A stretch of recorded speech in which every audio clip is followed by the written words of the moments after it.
Tikita, tikita, ta, ta. Enfin, tosali presque un mois à la une, Jean-Marc Kabound à Kabound. Jean-Marc Kabound à Kabound. Ba chaîne nyonso. Jean-Marc vraiment a sali que ba kolo ba chaîne ya en ligne.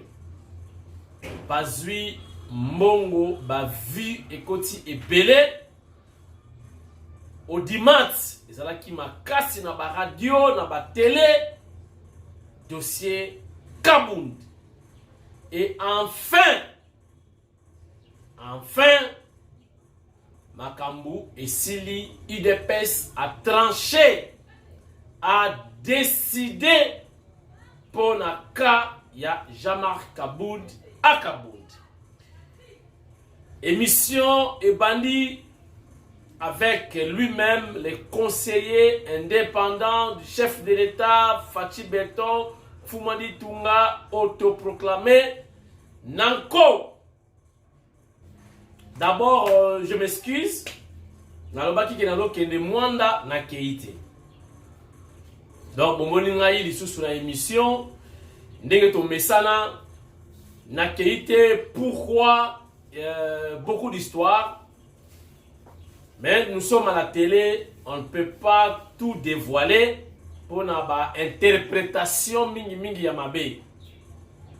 Ah, pas pour interpréter mabe, mais la qualité. Donc ça peut arriver. Na banay ko déjà comme quelque part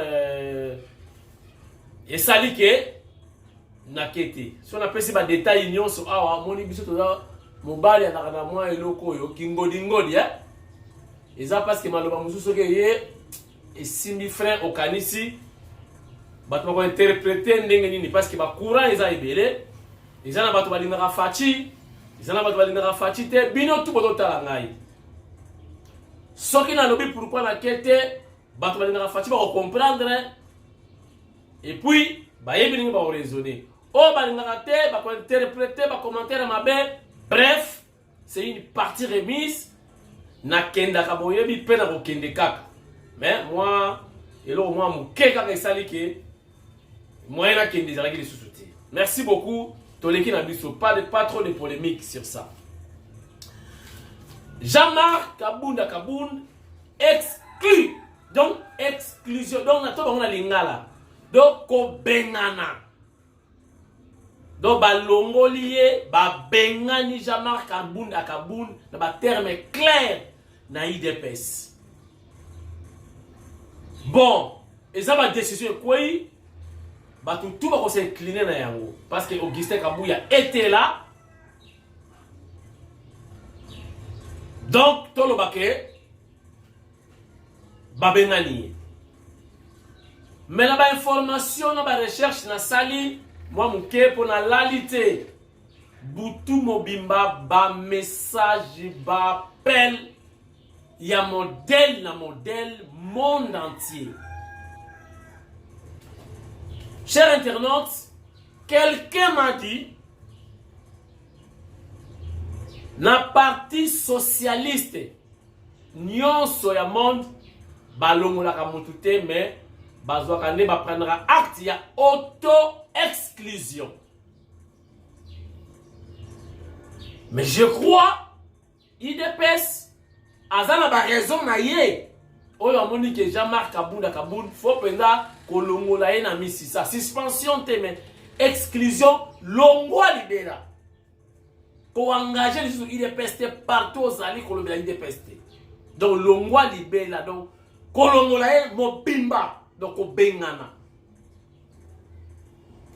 Mais va confirmer Augustin Kabouya mwana boute le fils aîné du chef de l'État na poste na secrétaire général. À mon avis il est comme président topé président parti parce que absence il y a Jean-Marc Kabound Augustin Kabouya azo sala siko nyonso c'est lui qui engage les partis Na Katanga, na ebisaki bino Katanga, comment bazo la sitine, bazo banzembo, bazo benga mabaskari, na mona ta policier te, mututi. Bota no image yango, hein. Et mission doit continuer, hein. Makambo pezali, par conseil pezali. Namo banalise, ezangite, kaka ndenge botukuta na bino. Lelo na dimanche, na tenir sport, na okino ki moment mbangu, mais na préféré na pesa bino mateya ya tongo, mais dominical. Total na maison de Kanakatanga, tozonga, to bakisa ba info, to solola biso na bino. Regardez. Tigre! Pema ya Katanga ilitoka wapi? Pema ya Katanga ilitoka kwa ngambo kiwawa na mwambana kabamba Kalionda. Pema ya Katanga ilitoka wapi? Pema ya Katanga ilitoka kwa ngambo kiwawa na mwambana kabamba Kalionda. Watu wote wa Katanga ni banani? Watu wote wa Katanga ni bangambo kiwawa na mwambana kabamba Kalionda. Askari! Sawa! Askari! Sawa! Askari! Sawa! Moral Jou! Moral Jou! Moral Jou! Ndani mwafe. Soda ya Katanga.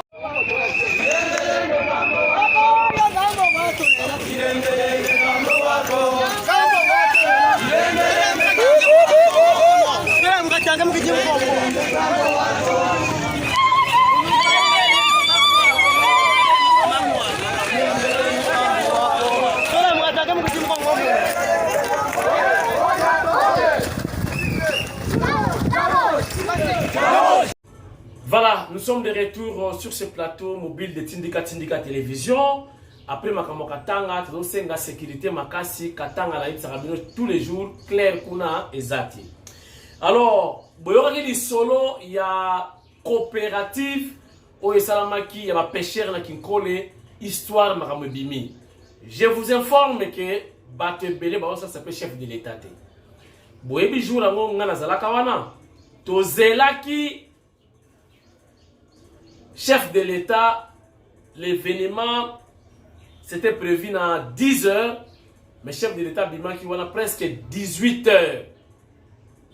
Parce qu'ils ont la clarté, mais Mokonzamboka a décidé que la première qui va envoyer à Kaka 18 h. Donc de 10 h à 18 h, tout cela qui est collé. Makamwe belé le qui kuna moyen dévoilé ezati. Mais tout le bagage que nous avons organisé que loko wana baerere ezalaki makasi. Mais na yoki kenda kolanda kwa batu makambo ezalaki ebele, en tout cas ebele. To balaki ko discuter déjà. Donc bon boyo ka ke bagarre bimaki kuna na kikole. Ba conseiller elle moko pe bat na raison. Baza ko critiquer bino. Bossa lisa mokonza mboka. Avant que le chef de l'État se déplace, akende na place Songolo, na place Pakala. Faut bozala na ba information nyonso fiable. Metala ba retomber. Ndakwa batu na bute ko makabar. Si ngana mona kika tangu chef de l'État avant kota la presse présidentielle ba yebisi biso bo kota na katité, bo filmer pe na katité. Oh! Pourquoi? Donc, il y a déjà que terrain la vie bien dit. N'est-ce pas et ça la maki bongote. C'est compliqué. Na ebisa ki bino lisusu botala ka mubenga te boyo ngate. Etali bino. Mubenga c'est un menteur. Aibisa ki bino nini? Que ba américain ba boaki si fachi makambo yokanaki Fachi a salité, donc relation coupée États-Unis na Fachi Beton. N'est-ce pas à Kosibino? Bon, mon photo, il y a Biden a dédicacé à mon chef de l'État. Na délégation yi.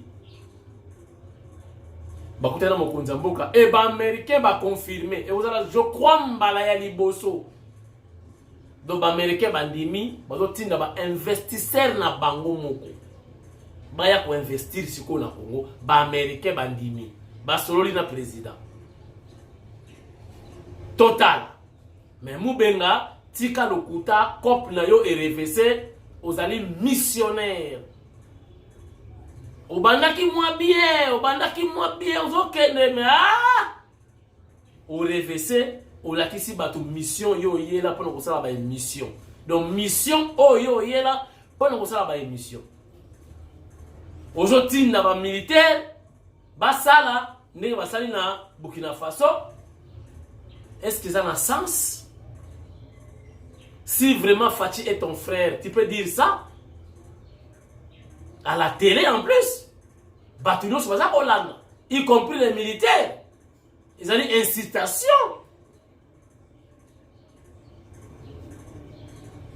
Bondimelinga. Oh mukuba, oh mute.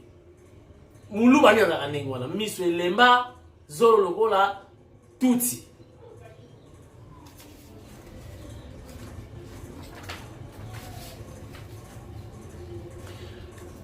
Nazongi na dossier ya Kabundi yango na clôturer nango émission. Yango na que enfin et enfin. Tozui temps ba émission e belé na kangi na sala na salité. Kabundi. Tina suka ba yeko loba Kabundi azala ka katangete aza muluba. Où est le mal? Muluba ande kona yote. Muluba ande kona yo. Peut-être pe ba yokana kina yemoko vietiti. Wala ngam na kanisi na bite ka bongo. Que non le ko yali kasaye ko bima kasaye te ko sala fort parce que ngana za kasaye. Bima ka katange. Peut-être. Mais soka za pe muluba ma beza wapi. Donc déchu et exclu du parti. Yoka ba raison. Motif oyo ba longolie, ba picolie, ba benganie na parti. Boyoka ba motif. C'est à vous de réfléchir si réellement ba motif oyo ils ont mérité exclusion. Ya Jean-Marc Kabundi. Escroquerie dans la vente des cartes des membres. Certainement, ils ont des preuves que Kabundi a escroqué les partis. La carte, il y a ma membre. Violence physique sur plusieurs combattants. 3. Agression à répétition contre la garde républicaine. À répétition. Agression à répétition contre la garde républicaine. 4. Refus de répondre aux invitations de la commission de discipline du parti. Et enfin, manque de dignité dans ses fonctions. Chers internautes, Bolandi, balobi escroquerie, donc Jean-Marc Kabundi Mouyibi, il y a ba carte, ba membre na parti. Violence physique contre plusieurs combattants. Donc à beti ba combattant ma kofi, donc violence physique. Ko soit minu ko beta ba mbata ba combattant ebelé au Kabunda beti. Agression à répétition contre la garde républicaine. Refus ya ko répondre na invitation, c'est batineki ba misatu, il y a comité, il y a discipline, il y a parti. Et puis manque de dignité à ses fonctions. Voilà. Donc ba motif to pe no ba linga ba motif oyo esali ke babengana Jean-Marc na parti. Le CG Augustin Kabuya ye atikali. Parce que ngape na une inquiétude pour na ye. Na yebisa ki bino déjà ki na programme bataya ki ezalaki ke soki kaka Kabunda kwai Kabuya kwai parce que Kabundi mutanomaki Kabuya. Nzamba asali grâce côté ya Kabuya atikali. Mais Kabundi akei. Nini sikoyo ekoya lobby ou comportement nini Kabundi akwafiché. Toza kozela pour les nous suspense. Est-ce que ça la conférence de presse? Est-ce qu'il a porté des presse plainte? Est-ce que va suspendre? Est-ce qu'ils ont qualité? Tu as évité réaction à Kabundi kozalani. Mais déjà na nefse ki bino soki ngape Kabundi ndenge ba déclaration salamaki ndenge ba injure soki pengai na kozongati. Bango ba poussaki Kabundi na démission, mais Kabundi a démissionné. Juriste bonga yebisingai na parlement akolongwa na ye lokola premier vice-président. Mais en tant que député akotikala na ye. Soki a démissionnaki dans ce cas-là aligaki ndi alongwa. Lokola démissionné te. Lokola balongolié akolongwa na bureau mais akotikala na ye député, je ne sais pas. Tokotala parce que ça évolue quand même hein. Décision pour une partie mais ça évolue. Tous la sikoyo réponse ya Jean-Marc Kabunda Kabunda. Akomema IDPS na justice. Akosala et osala mandengeni parce que mandat na ye ezali mandat spécial oyo mokonza mboka mfumo di tunga pesa ki. En principe, selon Gaï, chef de l'État Yemoko, Moutou Akolongolaï. Est-ce que dans ma décision, le chef est au courant ou pas? Naïbiti. Bateau Balongolier, ils ont qualité ou pas? Ça va évoluer. Donc, semaine, la semaine prochaine, je crois que Kasikoyo, ba réplique et que vous avez na Kingabwa. Ba réplique et que vous avez pas Jean-Marc. Et alors, tu vas comparer. Et ça, ndenge nini entre décision outil na limité, na décision Kati Boulevard et outil na Kingabwa après 14e miri bangambo wana. Bangambo pas ça. Donc outil Kingabwa limité. Donc 10e miri 14e côté boule Kingabwa Izam. Donc question et réponse. Voilà. Donc on attend la réaction de Jean-Marc Kabunda Kaboun et Kozala Nengeni la situation où. Donc donnez-nous le temps de voir comment ça évolue et puis Kozala a ba information nyonso nenge eko évoluer. Entre-temps, je vous informe que le chef de l'État déjà lobby lundi a inauguré pour aux eaux profondes. Kunande en eau profonde, en eau profonde, voilà. Donc Kunande esika masolo ezali esika ba bateau ba pakebo et ba ko kitira po biloko ezala inondé na Kinshasa. Merci chers internautes. Pour l'instant, pas trop d'analyse relativement à Makamboyo. Tozelananu réplique réponse à Jean-Marc Kaboun à cause de la déclaration, à cause de la conférence de presse, à cause dénoncer Tozela Mouké patient. Mais Makamboyo Naye bisabino cher internaute. Bare tombe nango kozala nini. Nazomona ndenge Jibem Piana nawe ranson bakabwanaka.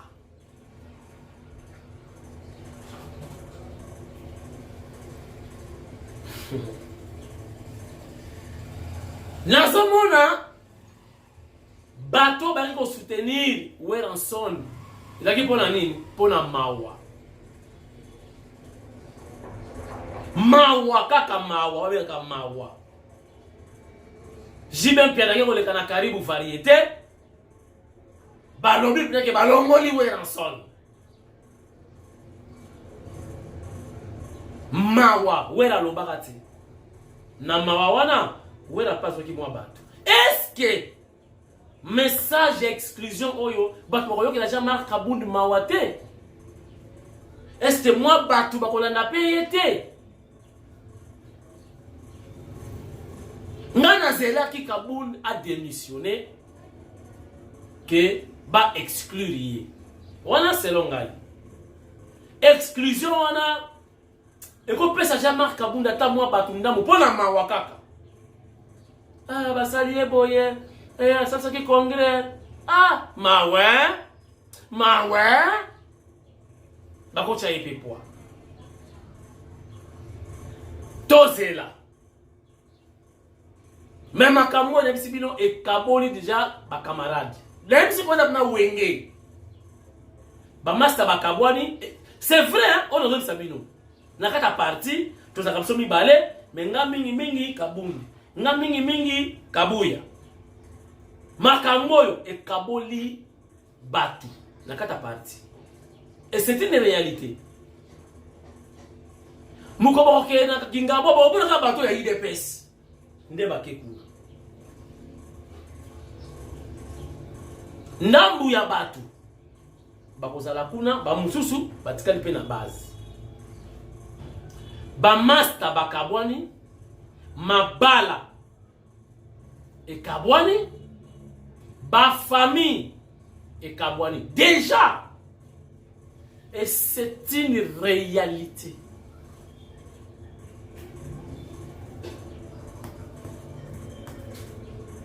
Total. Muntu moka bengi nga ilobi. Aibisinga. Muntu fulan. La balayi kotala mingi la émission na ye. Na se désabonner.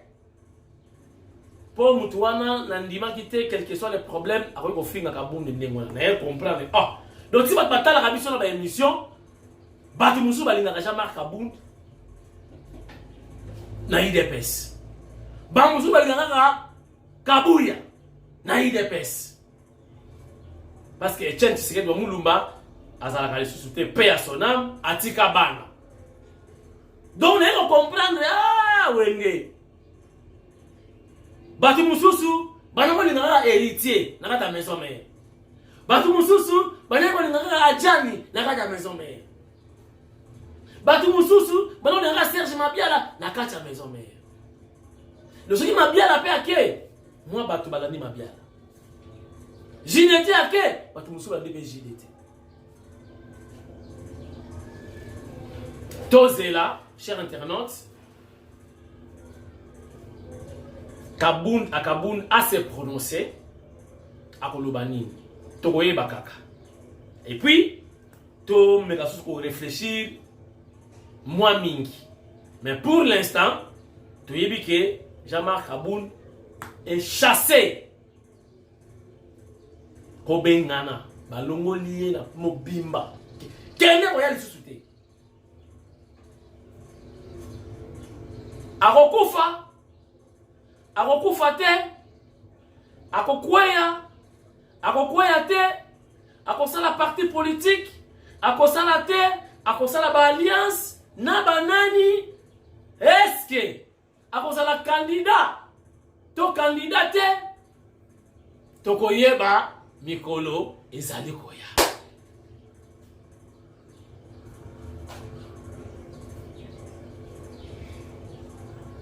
Déjà dimanche on a la sport.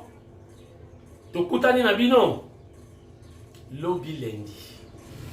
Total lelo nini koleka. To garder contact. Numéro de téléphone yango wana. To bengana, to sola, to échanger. Ce qui vous appelle ba idée. Botindi pour to bakisa pour la émission lobi. Merci nabino nyonso. Bon dimanche à tout le monde. Bon dimanche na Christine Mpinda wetu. Voilà, je disais donc bon dimanche na Christine Mpinda wetu, motema ya Joseph Mpinda. Bon dimanche na Angèle Mpumbu, mwana ya Rose Mpumbu. Donc, Angèle Mpumbu, honorable, honorable. Et je confirme, honorable. Angèle Mpumbu, je confirme encore, honorable. Angèle Mpumbu. Et surtout, félicitations à Augustin Kabouya, Mouanabouté, qui veut dire le fils aîné du chef de l'État, Fachi Béton. Biso dans Congo qui paie le Kimfumu. Donc, le miroir du chef de l'État. C'est-à-dire, dans le chef de l'État, dans le Talaboui, à la Romimona. Kabouya peut se rattacher à Mimoni. Donc, qui paie le Kimfumu. L'obigaka. Ayez vos apaisements, pour évoluer dans l'information, mais tous à la langue. Tous est là, réplique, il n'y a jamais Kaboun à Kaboun. D'ici là, portez-vous bien. À nous revoir sans faute demain, lundi. Goodbye. Allez, oui.